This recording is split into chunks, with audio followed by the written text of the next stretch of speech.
नमस्कार साथियों, आपका एक बार फिर से स्वागत है हमारे इस YouTube प्लेटफॉर्म पर। आशा करते हैं कि आप लोग कुशल मंगल होंगे और अपनी तैयारी को अच्छे से कर रहे होंगे।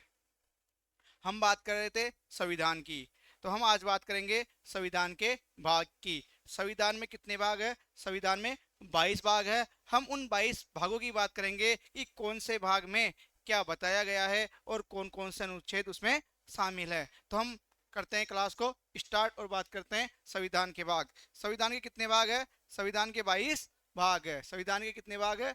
22 भाग। हम इन 22 भागों की बात करेंगे।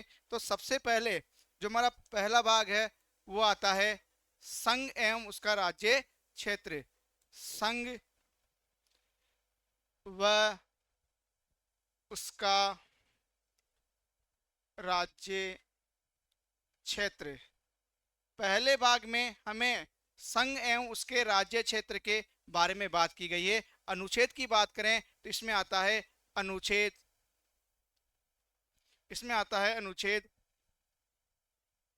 1 से 4। इसमें क्या आता है? अनुच्छेद 1 से 4। दूसरे की बात करते हैं, जो हमारा दूसरा भाग है हम उसकी बात करते हैं। दूसरे भाग में हमें बताई गई है नागरिकता। क्या बताई गई है? नागरिकता बताई गई है कि किस प्रकार हम हमारे देश की नागरिकता को ग्रहण कर सकते हैं और किन कारणों से हमें हमारे देश की नागरिकता को छोड़ना पड़ सकता है। वो प्रावधान दूसरे भाग में नागरिकता के किए गए हैं। और अनुच्छेद की बात करें तो अनुच्छेद 5 से लेकर 11 तक। अनुच्छेद की बात करें तो अनुच्छेद 5 से 11 तक दूसरे भाग में, हमारे संविधान के दूसरे भाग में क्या बताया गया है? संविधान के दूसरे भाग में अनुच्छेद 5 से लेकर 11 तक नागरिकता की बात की गई है। इसके बाद तीसरे भाग की बात करें, मूल अधिकार। मूल अधिकार या मौलिक अधिकार, इनकी बात संविधान के तीसरे भाग में की गई है। और ये हमारे अनुच्छेद 12 से लेकर 35 तक। अनुच्छेद 12 से 35 तक मूल अधिकार की बात की गई है संविधान के भाग 3 में। तो हमने यहाँ पर भाग 1, भाग 2, भाग 3 की बात की। भाग 1 में हमें बताया गया है संघ एवं उसका राज्य क्षेत्र। इसमें अनुच्छेद 1, अनुच्छेद 2, अनुच्छेद 3 और अनुच्छेद 4, अर्थात अनुच्छेद 1 से लेकर 4 तक पहले भाग में, संविधान के पहले भाग में, जिसका नाम है संघ एवं उसका राज्य क्षेत्र, इसकी बात की गई है। संविधान का दूसरा भाग है हमारा, वह है नागरिकता। संविधान का दूसरा भाग क्या है? नागरिकता। दूसरे भाग में नागरिकता से संबंधित अनुच्छेद है अनुच्छेद 5 से लेकर अनुच्छेद 11 तक। इसमें नागरिकता के संबंध में बात की गई है। तीसरा भाग आता है हमारा मूल अधिकार या मौलिक अधिकार। तीसरे भाग में हमारे मूल अधिकार की बात की गई है। अनुच्छेद 12 से लेकर अनुच्छेद 35 तक हमारे क्या है? मूल अधिकार है। आगे बात करते हैं 4, नंबर 4 की। किसकी बात करते हैं? नंबर 4 की। इसके बाद हम बात करते हैं हमारे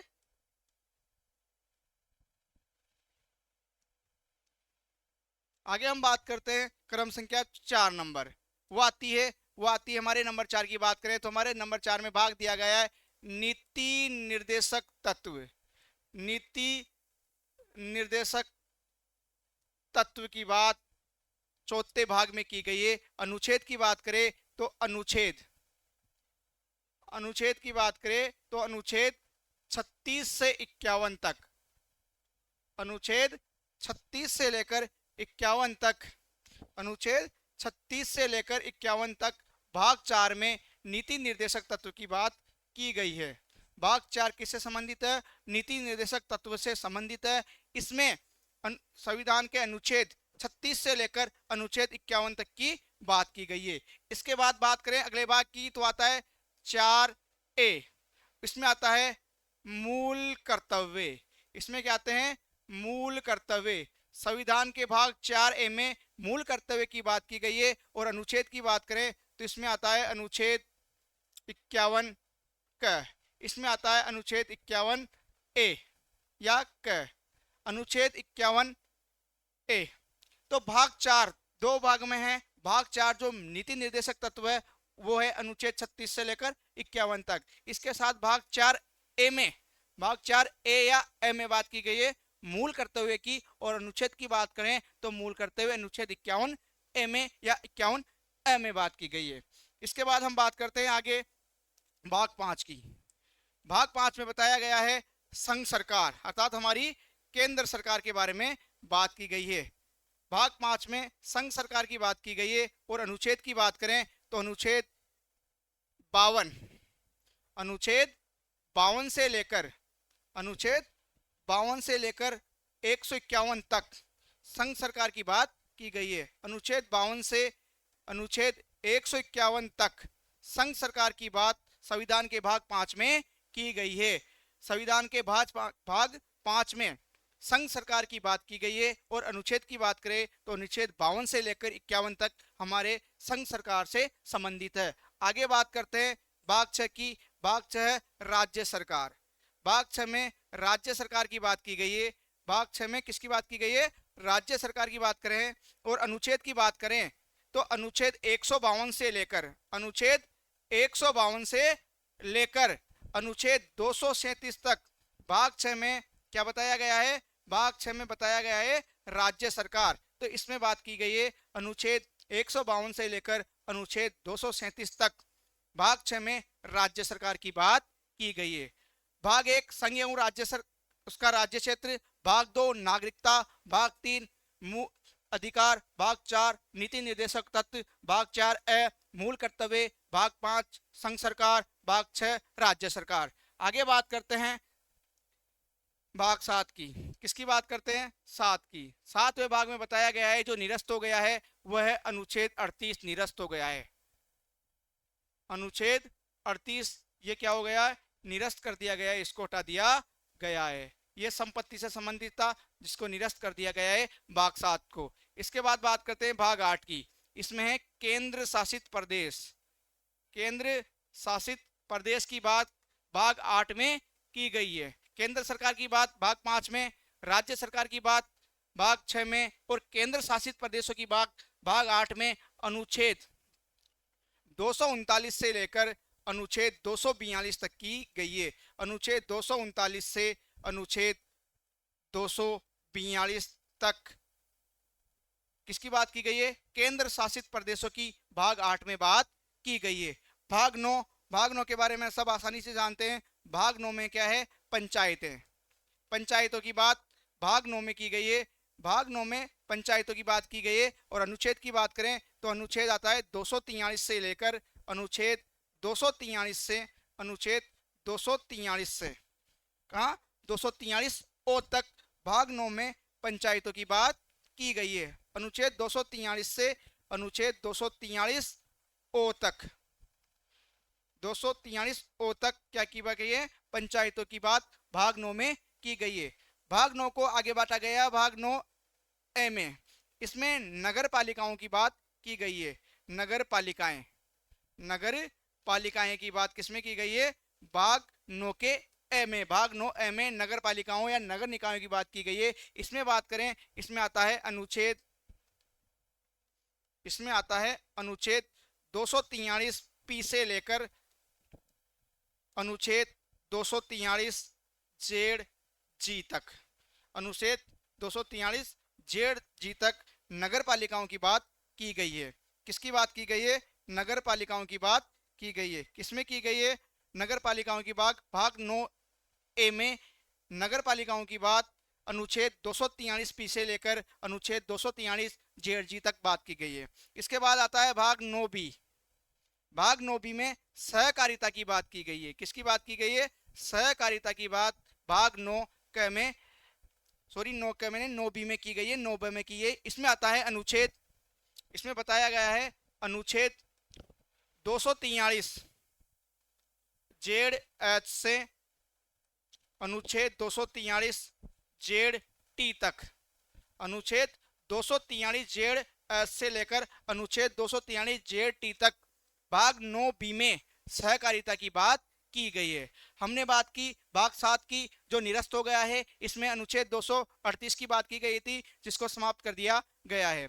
इसके बाद बात करते हैं भाग 8 की जिसमें है केंद्र शासित प्रदेश। इसमें अनुच्छेद 239 से लेकर अनुच्छेद 242 तक की बात की गई है। इसके बाद भाग 9 आता है हमारा पंचायत, अनुच्छेद 243 से लेकर अनुच्छेद 243 ओ तक। इसी में भाग 9 ए में नगर पालिकाओं की बात की गई है, अनुच्छेद 243 पी से लेकर अनुच्छेद 243 जेड जी तक। इसके बाद भाग 9 बी में, भाग 9 ए में तो बात की गई है नगर पालिकाओं की, और भाग 9 बी में बात की गई है सहकारिता की, अनुच्छेद 243 जेड एस से लेकर अनुच्छेद 243 जेड टी तक सहकारिता की बात की गई है। नेक्स्ट आगे बात करते हैं हम भाग 10 की। भाग 10 में क्या है, अनुसूचित व जनजातीय क्षेत्र। भाग 10 में अनुसूचित व जनजातीय क्षेत्र की बात की गई है। अनुसूचित व जनजातीय क्षेत्र की बात भाग 10 में की गई है। अनुच्छेद की बात करें तो अनुच्छेद 244 से लेकर 244 ए तक, अनुच्छेद 244 से लेकर अनुच्छेद 244 ए तक भाग 10 में अनुसूचित व जनजातीय क्षेत्र की बात की गई है। अनुसूचित व जनजातीय क्षेत्र की बात की गई है। भाग 11 में, भाग 11 में केंद्र व राज्यों के मध्य, भाग 11 में केंद्र व राज्यों के मध्य विधायी एवं प्रशासनिक संबंधों की बात की गई है। विधायी एवं प्रशासनिक संबंध की बात भाग 11 में की गई है। भाग 11 में केंद्र और राज्य के जो विधायी संबंध होते हैं वो प्रशासनिक संबंध होते हैं, उनकी बात की गई है। और अनुच्छेद की बात करें तो अनुच्छेद 245 से लेकर, अनुच्छेद 245 से लेकर 245 से 263 तक भाग 11 में, 245 से लेकर 263 तक भाग 11 में केंद्र व राज्यों के मध्य विधायी एवं प्रशासनिक संबंधों की बात की गई है। इसके बाद भाग 12 में आता है केंद्र व राज्यों के मध्य, केंद्र व राज्यों के मध्य वित्तीय संबंध, केंद्र व राज्यों के मध्य वित्तीय संबंध, वित्तीय संबंध भाग 12 में आते हैं। इसमें अनुच्छेद, इसमें अनुच्छेद 264 से लेकर, इसमें अनुच्छेद 264 से 300 ए तक बात की गई है, 300 ए तक बात की गई है। हमने बात की भाग 10 की। भाग 10 में क्या है, अनुसूचित व जनजातीय क्षेत्र है। अनुच्छेदों की बात करें तो 244 से लेकर 244 ए तक 10वें भाग अनुसूचित व जनजातीय क्षेत्र की बात कही गई है। भाग 11 में केंद्र व राज्यों के मध्य विधायी एवं प्रशासनिक संबंध है, अनुच्छेद 245 से लेकर अनुच्छेद 263 तक। भाग 12 में केंद्र व राज्यों के मध्य वित्तीय संबंध है, अनुच्छेद 264 से लेकर अनुच्छेद 300 ए तक। इसके बाद आगे बात करते हैं, आगे बात करते हैं भाग 13 की। किसकी? भाग 13 की। भाग 13 है अंतर्राष्ट्रीय व्यापार, अंतर्राष्ट्रीय व्यापार वाणिज्य एवं समागम। भाग 13 में अंतर्राष्ट्रीय व्यापार वाणिज्य एवं समागम बताया गया है। इसमें अनुच्छेद बात करें तो इसमें अनुच्छेद है 301 से लेकर 307 तक, 301 से लेकर 307 तक भाग 13 में अंतर्राष्ट्रीय व्यापार वाणिज्य एवं समागम की बात कही गई है। इसके बाद बात करते हैं भाग 14। इसमें है केंद्र व राज्यों के मध्य, केंद्र व राज्यों के मध्य, केंद्र व राज्यों के अधीन सेवाएं, केंद्र व राज्यों के अधीन सेवाएं भाग 14 में है। इसमें है अनुच्छेद 308 से लेकर अनुच्छेद 308 से लेकर 323 तक, 308 से लेकर अनुच्छेद 323 तक भाग 14 में केंद्र व राज्यों के अधीन जो सेवाएं होती है उनकी बात कही गई है। भाग 14 केंद्र व राज्यों के अधीन सेवाओं की बात करता है, जिसमें अनुच्छेद 308 से लेकर 323 तक बताया गया है। इसमें आता है अनुच्छेद 14 ए, इसमें आता है न्यायाधिकरण, न्यायाधिकरण। इसमें अनुच्छेद की बात करें तो आता है अनुच्छेद 323 से लेकर अनुच्छेद 323 ए से 323 बी तक, अनुच्छेद 300 ए से लेकर 323 बी तक इसमें किसमें बात की गई है? 14 ए में न्यायाधिकरण की बात की गई है, अनुच्छेद 323 ए से लेकर अनुच्छेद 323 बी तक। और भाग 15 हमारा आता है निर्वाचन आयोग। क्या आता है? भाग 15 में आता है निर्वाचन आयोग। भाग 15 में आता है निर्वाचन आयोग। भाग 15 की बात करें तो निर्वाचन आयोग आता है। इसमें अनुच्छेद की बात करें तो निर्वाचन आयोग का उल्लेख अनुच्छेद 324 से लेकर अनुच्छेद 324 से लेकर कहां तक है? अनुच्छेद 329 तक इसका उल्लेख है। अनुच्छेद 324 से अनुच्छेद 329 तक निर्वाचन आयोग का उल्लेख भाग 15 में है।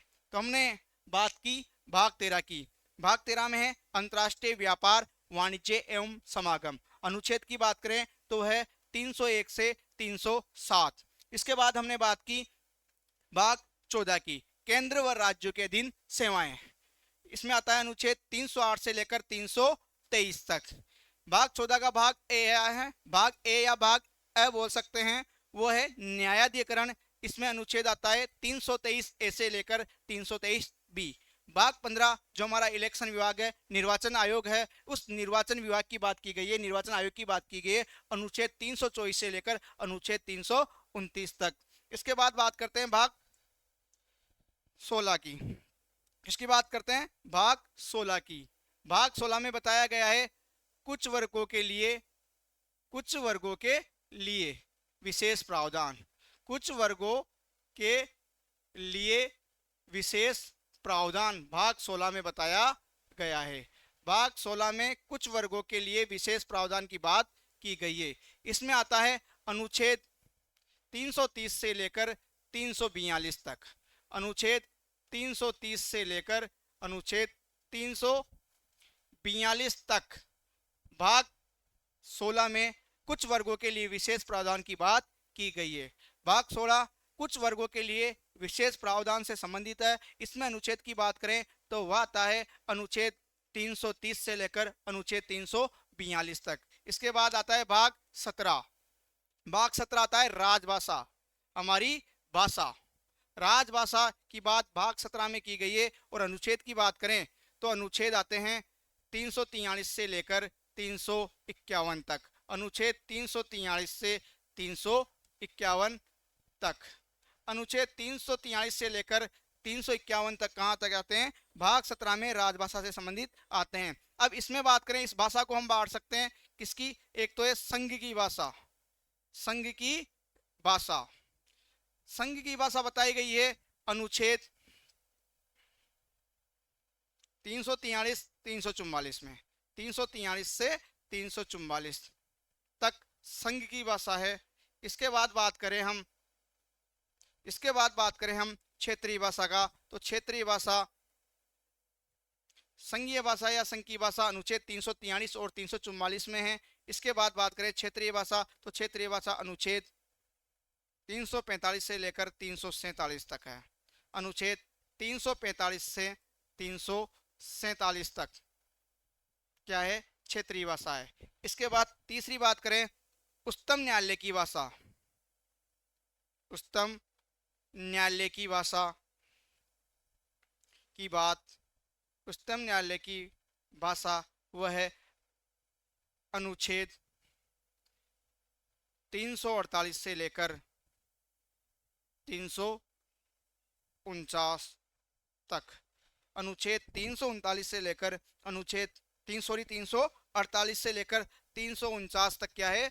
उच्च न्यायालय की भाषा है। हमने बात की भाग 16 कुछ वर्गों के लिए विशेष प्रावधान। इसमें क्या बताया गया है? अनुच्छेद 330 से लेकर 342 तक बात की गई है। इसके बाद हमने बात की राजभाषा, हमारे राज्य की भाषा या देश की भाषा, वह है अनुच्छेद 343 से 351 तक।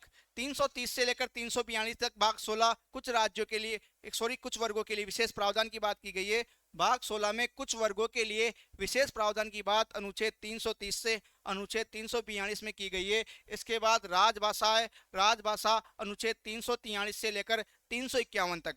भाग 17 में राजभाषा की बात अनुच्छेद 343 से लेकर 351 तक की गई है। इसमें हम बात करें संघीय भाषा या संघ की भाषा अनुच्छेद 343 344 में है, और क्षेत्रीय भाषा की बात करें तो वो क्षेत्रीय भाषा है 345 से लेकर 347 तक। और उच्चतम न्यायालय की भाषा की बात करें तो वह 348 से लेकर 349 तक किसकी भाषा है, उच्चतम न्यायालय की भाषा है।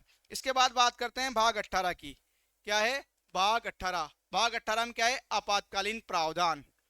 आपातकालीन प्रावधान भाग 18 में आपातकालीन प्रावधान इमरजेंसी की बात की गई है।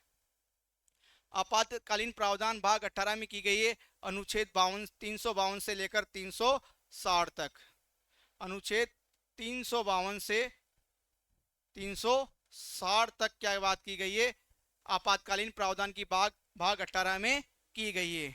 भाग 19 की बात करें तो भाग 19 में क्या बताया गया है, प्रकीर्ण बताया गया है। यह है इसमें अनुच्छेद 361 से लेकर भाग 19 में प्रकीर्ण बताया गया है। भाग 19 में अनुच्छेद 361 से लेकर 367 तक की बात भाग 19 में प्रकीर्ण के रूप में की गई है। इसके बाद बात करते हैं भाग 20 की। भाग 20 में क्या है, संविधान संशोधन। भाग 20 में है संविधान संशोधन। भाग 20 में क्या है, संविधान संशोधन। और संविधान संशोधन में क्या, कौन सा अनुच्छेद है, अनुच्छेद 368 की बात की गई है। संविधान संशोधन में अनुच्छेद 368 की भाग 20 में की गई है। संविधान के संशोधन से संबंधित भाग 20 है। भाग 21 में है अस्थायी प्रावधान। भाग 21 में क्या है, अस्थायी प्रावधान भाग 21 में है।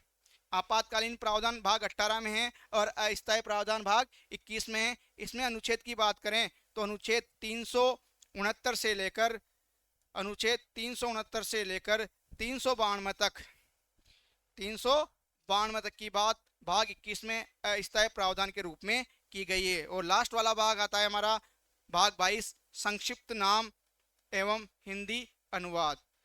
संक्षिप्त नाम व हिंदी अनुवाद भाग 22 में है। किस में है, भाग 22 में है।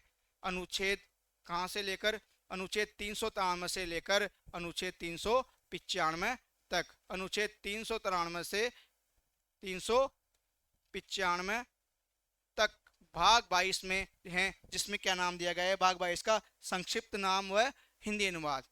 तो हमने बात की भाग 18। भाग 18 में क्या है, आपातकालीन प्रावधान है, अनुच्छेद 352 से लेकर अनुच्छेद 360 तक। भाग 19 में प्रकीर्ण बताया गया है, अनुच्छेद 361 से 367 तक। भाग 20 संविधान संशोधन से संबंधित है। इसमें जो बात की गई है अनुच्छेद की वह संबंधित है। भाग 20 संविधान संशोधन से संबंधित है। भाग 20 किससे संबंधित है, संविधान संशोधन से संबंधित है। और इसमें अनुच्छेद की बात करें तो अनुच्छेद है 368। इसके बाद आता है भाग 21 अस्थायी प्रावधान। इसमें अनुच्छेद 369 से लेकर 392 तक की बात की गई है। और लास्ट वाला भाग हमारा आता है भाग 22, जिसका नाम है संक्षिप्त नाम व हिंदी अनुवाद। भाग 22 में बताया गया है अनुच्छेद 393 से लेकर अनुच्छेद 395 तक। तो हम जल्दी से वापस एक बार इनको रिवाइज कर लेते हैं। तो सबसे पहले हमने बात की किसकी, भाग 1 में संघ एवं उसका राज्य क्षेत्र बताया गया है। भाग 2 में नागरिकता बताई गई है। भाग 3 में मूल अधिकार बताया गया है। भाग 4 में नीति निर्देशक तत्व बताए गए हैं। भाग 4A में मूल कर्तव्य बताए गए हैं। भाग 5 में संघ सरकार बताई गई है। भाग 6 में राज्य सरकार बताई गई है। भाग 7 निरस्त कर दिया गया है। भाग 8 में केंद्र शासित प्रदेशों की बात की गई है। भाग 9 में पंचायत है। भाग 9A में नगर पालिकाएं हैं। भाग 9B में सहकारिता है। भाग 10 में अनुसूचित व जनजातीय क्षेत्रों की बात की गई है। भाग 11 में केंद्र व राज्यों के मध्य विधायी एवं प्रशासनिक संबंध है। भाग 12 में केंद्र व राज्यों के मध्य वित्तीय संबंध है। भाग 13 में अंतर्राष्ट्रीय व्यापार, वाणिज्य एवं समागम है। और भाग 14 में क्या है, केंद्र व राज्यों के अधीन सेवाएं हैं। और भाग 14A में न्यायाधिकरण है। भाग 15 में निर्वाचन आयोग है। भाग 16 में कुछ वर्गों के लिए विशेष प्रावधान है। भाग 17 में राजभाषा है। भाग 18 में आपातकालीन प्रावधान है। भाग 19 में प्रकीर्ण है। भाग 20 में संविधान संशोधन है, भाग 21 में अस्थायी प्रावधान है और भाग 22 में संक्षिप्त नाम एवं हिंदी अनुवाद है। तो इस प्रकार हमने आज संविधान के 22 भागों की बात की। धन्यवाद।